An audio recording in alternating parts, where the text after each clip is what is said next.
Zrobimy dzisiaj pyszny schab w sosie porowym z marchewką i śmietanką. Bardzo, bardzo pyszny i szybko się robi. Próbujcie koniecznie. Składniki wypisałam Wam również w opisie pod filmem. Zaczynam od pokrojenia schabu na plastry. Zabrałam błonkę z wierzchu i teraz kroję na takie pojedyncze 1-centymetrowe kawałki. Tego schabu mam około 1 kg. Następnie każdy kotlecik odrobinę tłukę, ale nie mocno, tylko troszkę, żeby mięso nie było później twarde. Nie robimy za cienkich kotletów.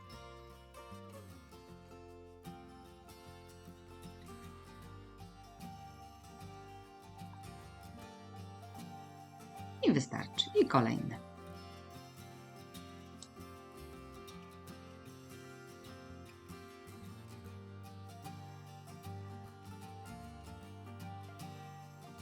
Na patelnię odrobina oleju, niech się rozgrzeje, a ja w międzyczasie sobie przyprawię moje kotlety.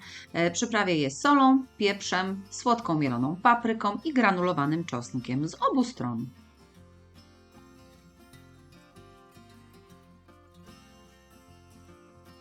Nie będę ich obtaczać w mące, tak jak w różnych przepisach, żeby później ta mąka na patelni nie paliła mi się, bo będę chciała na niej przysmażyć jeszcze warzywa.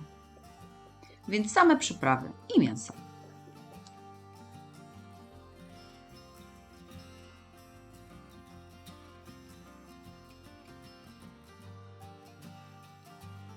Patelnia się rozgrzała, mogę kłaść moje kotlety i obsmażam je krótko z obu stron na rumiano.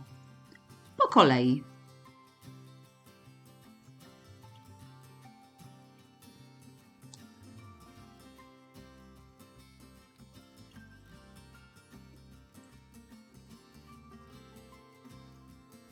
Obsmażone z obu stron, jak już są gotowe i rumiane, zdejmuję na razie do miseczki i smażę kolejne.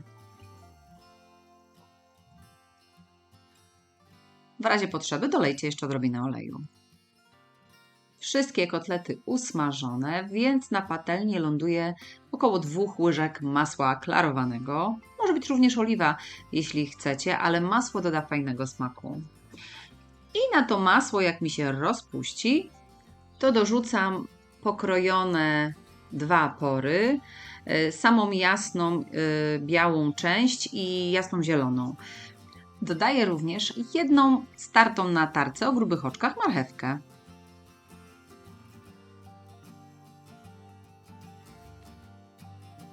Podsmażam go dosłownie kilka minut. Możecie dodać odrobinę soli, wtedy szybciej zmięknie. Ogień mam nie za duży, żeby mi się nie spalił, tylko zmiękł. Już zaczyna się robić taki szklisty. Możemy dodawać czosnek.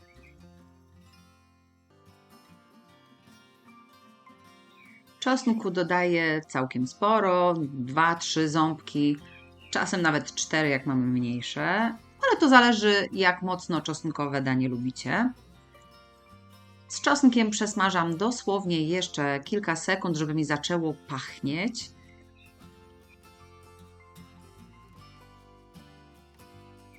I po około minucie, jak już pachnie czosnkiem, dolewamy śmietankę, kremówkę. Tej śmietanki mam 250 ml. Dolewam również rosół lub bulion, około 200 ml. Bo chcę, żeby tego mojego sosu było troszeczkę.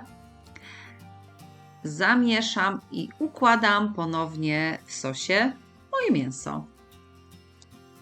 Mięso ląduje w sosie razem z sokiem, które puściło. Starajcie się zrobić tak, żeby mięso było całe przykryte naszym pysznym sosem. Przykrywam patelnię i będę jeszcze dusić na malutkim ogniu około 5-10 minut, żeby mięso ponownie się podgrzało i sos zaczął robić się gęstszy. Nie czekam, aż sos gęstnieje zbyt mocno, ponieważ chcę, żeby tego sosu trochę było. Dlatego nie redukuję go zbyt mocno i zagęszczę odrobiną mąki. Mam tutaj łyżkę mąki pszennej, dodam sobie troszkę zimnej wody do niej i dodam taką mieszankę do mojego sosu. Ale nie dodam całego oczywiście, dodam jakąś 1-2 łyżki takiego właśnie płynu i dopiero będę patrzeć, czy już wystarczy, czy jeszcze trochę trzeba dodać. Nie dawajcie wszystkiego naraz.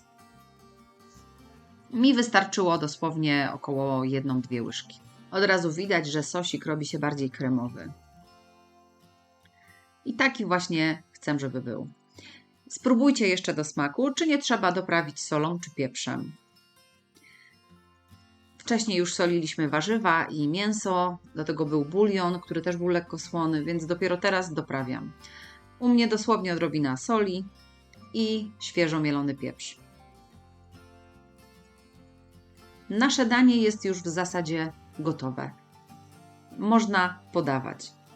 Smakuje wyśmienicie z ryżem, z kaszą, z młodymi ziemniaczkami.